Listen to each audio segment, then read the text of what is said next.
ഇടത് സൈദ്ധാന്തികൻ ശ്രീ പാണ്ഡ്യാല ഷാജിയിലേക്കാണ്. ശ്രീ പാണ്ഡ്യാല ഷാജി, ഈ ഘട്ടത്തിൽ ചില അഡ്ജസ്റ്റ്മെന്റുകൾ, നേരത്തെ ഉണ്ടായ ചില അഡ്ജസ്റ്റ്മെന്റുകളൊക്കെ നമ്മൾ ഒന്ന് പരാമർശിച്ചു പോകുന്നത് നന്നായിരിക്കുമെന്നാണ് തോന്നുന്നത്.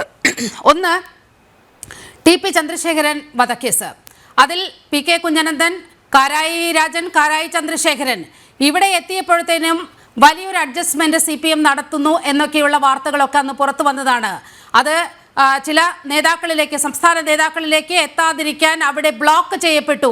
തിരുവഞ്ചൂർ, അന്നത്തെ ആഭ്യന്തരമന്ത്രിയായിരുന്ന തിരുവഞ്ചൂരിനെ ഉപയോഗിച്ചുകൊണ്ട് അവിടെ ആ കേസ് ബ്ലോക്ക് ചെയ്യപ്പെട്ടു എന്നൊരു ആരോപണം അവിടെ നിലനിൽക്കുകയാണ്.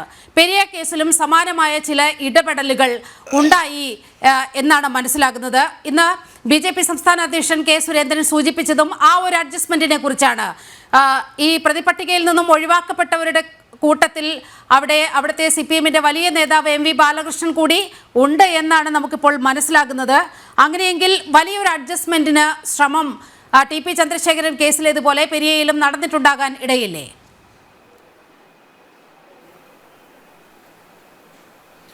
അല്ല, ഇതിനകത്തുള്ള ഒരു വിഷയം എന്താ പറഞ്ഞാൽ, നമുക്ക് ഈ ദല്ലാളുമാരാണ് വാസ്തവത്തിൽ പിന്നെ പൊളിറ്റിക്സിനെ നിയന്ത്രിക്കുന്നത്. ദല്ലാളുമാർ നമ്മൾ മറ്റു രീതിയിൽ പറഞ്ഞാൽ കൂട്ടിക്കൊടുപ്പുകാർ. ഈ കൂട്ടിക്കൊടുപ്പുകാർക്ക് രാഷ്ട്രീയ നേതാക്കന്മാരുടെ അടുക്കള നിറങ്ങി, തിണ്ണ നിരങ്ങി, അവർക്ക് ലഭിക്കാവുന്ന സൗജന്യങ്ങൾ മുഴുവൻ തന്നെ വാങ്ങുകയും ജനാധിപത്യത്തിൻ്റെ കണ്ഠം ജരിക്കാൻ ഈ ദല്ലാളുമാരായിരിക്കുന്ന കൂട്ടിക്കൊടുപ്പുകാരെ രാഷ്ട്രീയ നേതൃത്വങ്ങൾ ഉപയോഗിക്കുന്നത് വളരെ എന്താ പറയുക, വളരെ സ്വാഭാവികമായൊരു പ്രക്രിയയായിട്ട് കേരളത്തിൽ മാറിയിട്ടുണ്ട്. ഇത് ഏറ്റവും ഭീകരമായി അത് നടപ്പിലാക്കുന്ന ഒരാൾ കൂടിയാണ് വാസ്തവത്തിൽ കേരളത്തിലെ മുഖ്യമന്ത്രി. അതിൻ്റെ ഒരു വലിയ ഉദാഹരണമാണ് അദ്ദേഹത്തിൻ്റെ കുടുംബത്തിനുമെതിരെ വന്നിട്ടുള്ള വളരെ ഗൗരവകരമായിരിക്കുന്ന ഒട്ടനവധി കേസുകൾ. ആ കേസുകൾ മുഴുവൻ തന്നെ എന്താന്ന് പറഞ്ഞാൽ ഒരു ഘട്ടം വരുമ്പോൾ അത് അവിടെ മരവിക്കുകയാണ് ചെയ്യുന്നത്. ഇതിങ്ങനെ മരവിച്ചു പോകുന്ന അവസ്ഥ ഉണ്ടാക്കും. ആരാണ് ഇതിൻ്റെ പിറകിൽ കളിക്കുന്ന കളിക്കാർ ആരാണെന്ന് നമുക്ക് ഒരിക്കലും മനസ്സിലാവുന്നില്ല എന്നുള്ളതാണ്. നോക്കൂ, നിങ്ങൾ SFIOയുടെ കേസ്, ഇത് വിഷയം അതല്ലായിരിക്കും ഞാൻ പറയാം. SFIOവിൻ്റെ കേസ് വന്ന ഘട്ടത്തിൽ ആ വിഷയത്തിനകത്ത് ഇയാൾ ഏതാണ്ട് പൂട്ടപ്പെടാനുള്ള, ഇയാൾ കുടുംബം പൂട്ടപ്പെടാനുള്ള സമസ്ത സാധ്യതകളും ഇപ്പോൾ നിലനിൽക്കുന്നുണ്ട് അവിടെ. ഈ തെളിവുകളെല്ലാം ലഭ്യമായ പ്രകാരം അത് കൃത്യമായി വന്നു കഴിഞ്ഞാൽ കോടതിക്ക് ഇത് നടന്നിട്ടില്ല എന്ന് പറയുക സാധ്യമല്ലാത്തൊരു ചിത്രം അവിടെ വരാനിരിക്കുകയാണ്. ഇത് വരാനിരിക്കുന്ന ചിത്രം ഉണ്ടാകുമ്പോഴത്തേക്കും ഇതിനെ അഡ്വാൻസ് ചെയ്യാവുന്ന മറ്റൊരു രീതി, മറികടക്കാവുന്ന മറ്റൊരു രീതിയിലേക്ക് കേരളത്തിന്റെ പൊളിറ്റിക്സിനെ പോലും മാറ്റി നിർണ്ണയിക്കാവുന്ന ഒരു പുതിയ രീതി പിന്നെ ദേശീയ രാഷ്ട്രീയത്തിലല്ല, കേരളത്തിൽ മാത്രമായി ഇപ്പൊ രൂപം കൊണ്ടുവരികയാണ്. ഈ രൂപം കൊണ്ടുവരുന്ന ഒരു പൊളിറ്റിക്സ് ഉയർത്തുന്നതിന്റെ പിറകിലുണ്ടായിരിക്കുന്ന കുബുദ്ധി, അസുരബുദ്ധി എവിടെ നിന്നാണ് ഇത് ഉയർന്നു വരുന്നത്? ഇത്തരത്തിൽ വരാവുന്ന ഒട്ടനവധി വിഷയങ്ങളുടെ തുടർച്ചയായി വേണം ഈ വിഷയത്തെയും കാണേണ്ടത്. ഇവിടെയാണ് ടി.പി. ചന്ദ്രശേഖരൻ കൊല്ലപ്പെട്ട സമയത്ത് പറഞ്ഞതെന്ന് അത് രാഷ്ട്രീയമില്ലെന്ന് പറഞ്ഞാൽ, ഈ വക്കീലുമായിട്ട് എനിക്ക് യാതൊരു പരിചയവുമില്ല, പക്ഷേ എങ്കിൽ പോലും വക്കീലെ, ഞാൻ വളരെ സങ്കടപൂർവ്വം നിങ്ങളൊരു കാര്യം പറയുകയാണ്. ഈ മാതിരി എന്താ പറയുക, ഒരുതരം നെറികേടുകൾ നിങ്ങൾ ഉത്തരവാദപ്പെട്ട ഒരു പ്രൊഫഷൻ ചെയ്യുന്ന ഒരാൾ വന്നിട്ട് ഒരു ചാനൽ വന്നിട്ട് പറയാൻ പാടില്ല. ഇതുപോലെ ഗൗരവമായ ചാനൽ വന്ന് പറയാൻ പാടില്ല. ഇത് നിങ്ങളെപ്പോലെ ആളുകൾ ഇത് പറയുന്നതിന്റെ കുഴപ്പം എന്താന്ന് നിങ്ങൾക്കൊരു പക്ഷേ ന്യായീകരിക്കാൻ കഴിയും, അത് വേറെ വിഷയം.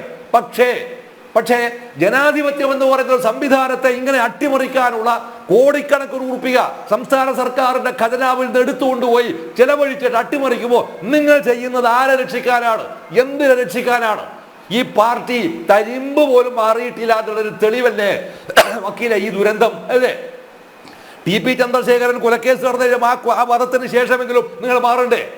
ഇതിന് ശേഷമല്ലേ നടന്നത് അയ്യൽ ഷുക്കൂറിന്റെ വധം നടന്നത്?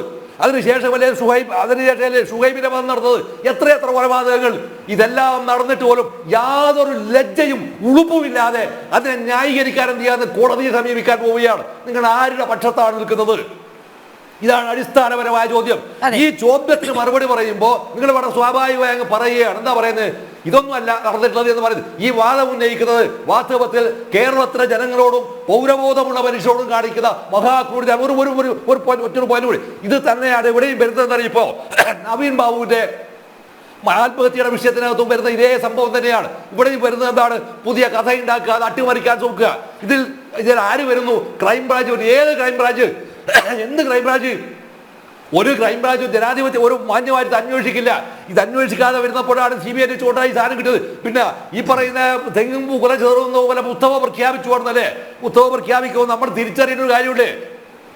ഈ ടി.പി. ചന്ദ്രശേഖരന്റെ തലയും ഇതുപോലെ തെങ്ങിൻ പൂക്കൊല ചെറുമെന്ന് പറഞ്ഞു പോയിരിക്കുന്ന ഒരാളില്ലേ, CH അശോകൻ പ്രസംഗിച്ചല്ലേ സാധനം.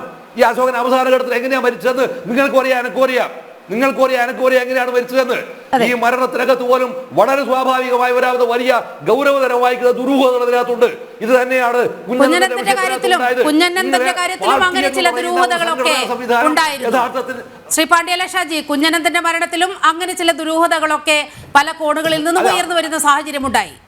മരണത്തിൽ അത്ര ദുരൂഹതകളുണ്ട്. അപ്പൊ ഈ പാർട്ടി എന്ന് പറയുന്നത് എന്താണെന്ന് പറയാൻ സംഹാരാത്മകത മാത്രം ഉണ്ടാവുകയും ജനാധിപത്യത്തിന്റെ കണ്ഠം ജനിക്കാൻ ഏതറ്റം വരെയും പോയി അത് സർക്കാർ ഇവിടെ ഉണ്ട് എന്ന ഒറ്റ കാരണം കൊണ്ട് ജനത്തിന്റെ നികുതിപ്പണം അതെടുത്ത് കൊലപാതകളെ സംരക്ഷിക്കുന്ന ഒരു രാഷ്ട്രീയം ഉണ്ടാക്കുക എന്ന് പറയുമ്പോൾ വാസ്തവത്തിൽ അത് ആരാണ്, എന്താണ്? അതിനാണ് ഞാൻ പറഞ്ഞത് ഈ സർക്കിൾ ഇൻസ്പെക്ടർ രാധാകൃഷ്ണന്റെ പെൻഷൻ വേണമെന്ന് പറഞ്ഞപ്പോ ഈ മുഖ്യമന്ത്രി ആ മനുഷ്യന്റെ മുഖത്ത് നോക്കി കരുണയുടെ ഒരു അംശം പോലും ഇല്ലാതെ പറഞ്ഞാണ്.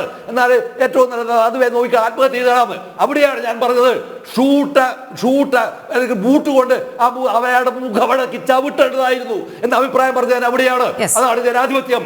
ഈ ജനാധിപത്യം ഒതുങ്ങുന്നത് അതേ കലാപത്തിൽ ആഹ്വാനമല്ലാതെ മറിച്ച് ഒരു പൗരന്റെ സങ്കടമാണത്. അതുപോലും പറയാനുള്ള ഒരു സാമാന്യ മര്യാദ പോലും ഇല്ലാതെ ആയിത്തീരുക എന്ന അർത്ഥം എന്താണ്? ഒറ്റ അർത്ഥം മാത്രമേ ഉള്ളൂ. നിങ്ങൾക്ക് തോന്നിയത് മുഴുവൻ നടപ്പാക്കാൻ ഞങ്ങൾ ഈ സർക്കാരിനെ ഉപയോഗിക്കുന്നത് മാത്രമാണ്. അതിന് കിട്ടിയിരിക്കുന്ന താൽക്കാലികമായിരിക്കുന്ന ചെറിയ ഒരു ഷോക്ക് മാത്രമാണ് ഈ വിധിന്യായം എന്നാണ് എനിക്ക് വ്യക്തിപരമായി